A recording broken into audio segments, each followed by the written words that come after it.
जय भीम साथियों, मैं हरिकेश्वर राम सशक्त भारत चैनल से। बिहार सरकार ने गजट प्रकाशित कर दिया। बिहार आरक्षण अधिनियम में संशोधित करके उसको 2003 निकाल दिया। तो उससे मुख्य बातें क्या क्या है ये जानना जरूरी है।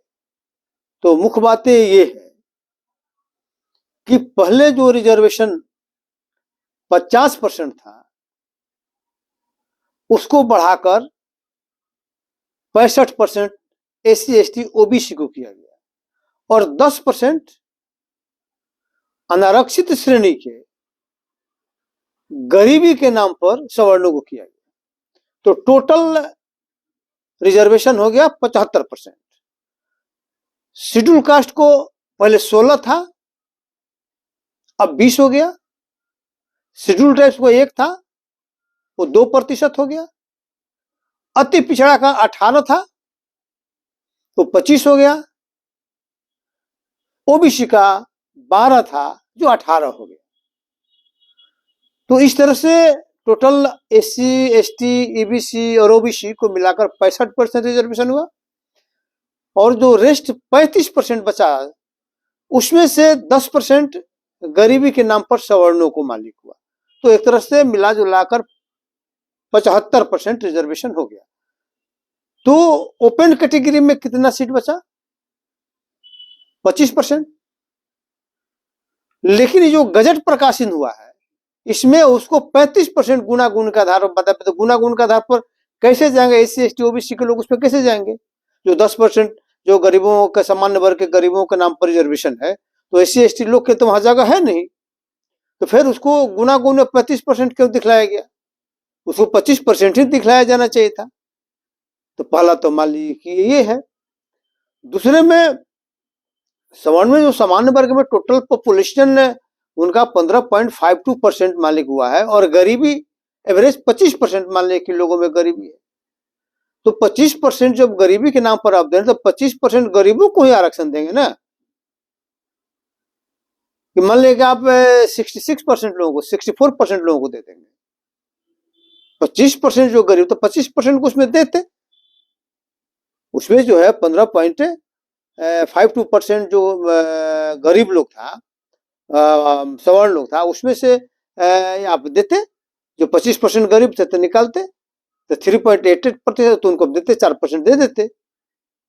तो उनको आप दे दिया 10%। ठीक है, पहले नहीं मालूम था, पहले कोई आकलन नहीं था, 10% चल रहा था। केंद्र में दीजिए, आप में दीजिए। जब आकलन हो गया कि भाई उसमें गरीब जो है ना मात्र 25% है और उनके जो परसेंटेज है उसका 3.88% होता है, तो फिर 10% देने का उचित क्या था? पहला तो ये मान लेगी सवाल है। दूसरा सवाल ये है कि आपने एक्ट में ये कहा कि SC ST का प्रमोशन में रिजर्वेशन जो है अभी रहेगा और जो सीधी नियुक्ति में जो परसेंटेज है वही परसेंटेज सीधी में ये रिजर्वेशन प्रमोशन में होगा। तो क्या रिजर्वेशन इन प्रमोशन में आप लागू कर दी हैं? ये लागू होगा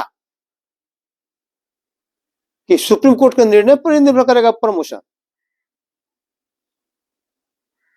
जबकि वहां बिहार सरकार का एक्ट चैलेंज है ही नहीं। सुप्रीम कोर्ट में बिहार सरकार का एक्ट चैलेंज नहीं है। वहां पर चैलेंज मान लीजिए एक संकल्प है, वहां पर चैलेंज मान लीजिए कि जो है ना एक अधिसूचना है, अधिनियम नहीं है। तो एक्ट जब आपका ज्यों के त्यों है तो फिर SC ST को रिजर्वेशन प्रमोशन आप क्यों नहीं दे रहे? तो क्या नीतीश कुमार ये तय करे सिर्फ दिखलाने के लिए रिजर्वेशन प्रमोशन में दे दिया है या सचमुच में रिजर्वेशन प्रमोशन चालू करेगी SC ST के लिए? दूसरा सवाल मान लीजिए है। और फिर जब जो 25% मान लिया कि गरीब है जनरल कैटेगरी में,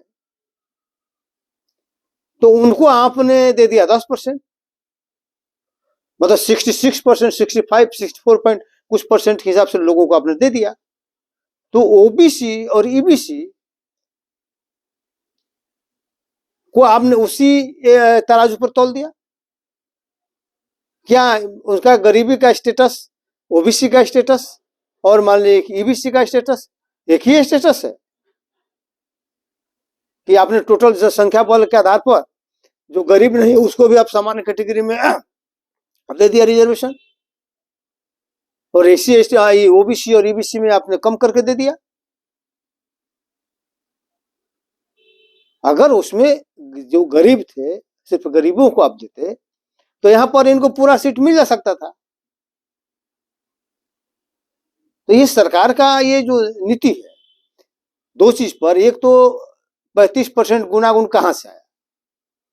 जब 75% रिजर्वेशन हुआ तो गुनागुन में तो मात्र 25% सीट बचा, लेकिन आप 35% गुनागुन का आधार पर दिखला रहे हैं। और दूसरा क्या, रिजर्वेशन इन प्रमोशन को कंटिन्यू करेंगे भी।